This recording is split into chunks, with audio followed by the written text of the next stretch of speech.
Pinahaharap ng House Justice Committee si Ombudsman Jesus Crispin Remulla sa pagdinig sa susunod na linggo para isumite ang certified true copies ng SALN ni Vice President Sara Duterte. Tutugon daw dyan si Remulla pero nagbanta rin sa Kamara kung hindi nito sasagutin ang ibinigay nilang sabina. Nakatutok si Darlene Kai. Ipinatatawag ng House Justice Committee si Ombudsman Jesus Crispin Remulla kaugnay ng impeachment proceedings laban kay Vice President Sara Duterte.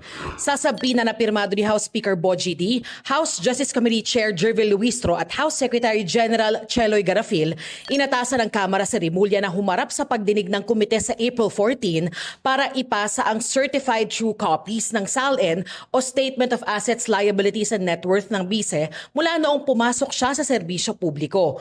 Bukod sa 2022 hanggang 2025 kung kailan naninilbihan na bilang Vice President si Duterte, saklaw din ng sabina ang 2007 hanggang 2010 noong Vice Mayor pa siya ng Davao City at 2010 hanggang 2013 pati 2016 hanggang 2022 noong Mayor pa siya ng Davao City. Base sa sabina, maaaring managot sa batas si Remulla kung hindi niya susundin ang nakasaad dito.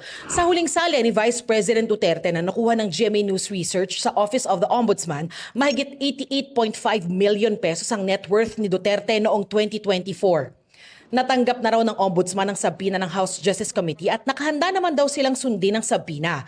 Pero patutsada ni Remulla, dapat din daw tanggapin at tumugon ang Kamara sa ibinibigay nilang sabina tungkol sa salya ng isa nilang empleyado, si Deputy Secretary General Sofonias Gabonada. Isa sa mga House employees, ang rango niya yata ay Deputy Secretary General at ito po ay tungkol sa mga plunder cases din na aming hinahanda sa mga congressman na kinauukulan. Flood control related. Sabi ni Remulla, ayaw daw tanggapin ng Kamara ang sabina. Kaya banta niya, kapag hindi nakuha ng Office of the Ombudsman ang hinihinging salin ngayong linggo, ay sususpindihin niya si Garafil sa pwesto. Public notice lang po. Susunod na gawin pa sa amin to ng Kongreso, I will cite the Secretary General in contempt.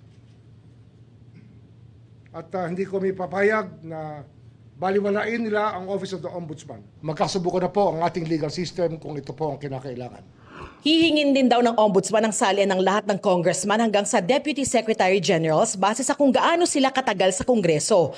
Bukas daw ibibigay ng Office of the Ombudsman ang sabina sa Kamara. Hindi ko naintindihan kasi ang batas ay batas. Dapat sumunod sila.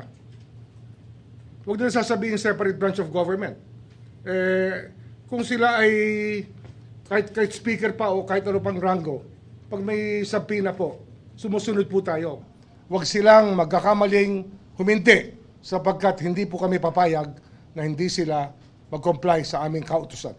Patuloy na sinusubukan ng GMA News na kunin ang panig ni Garafil at ni Gabonada. Darlene Kai, Nakatutok, 24 Oras.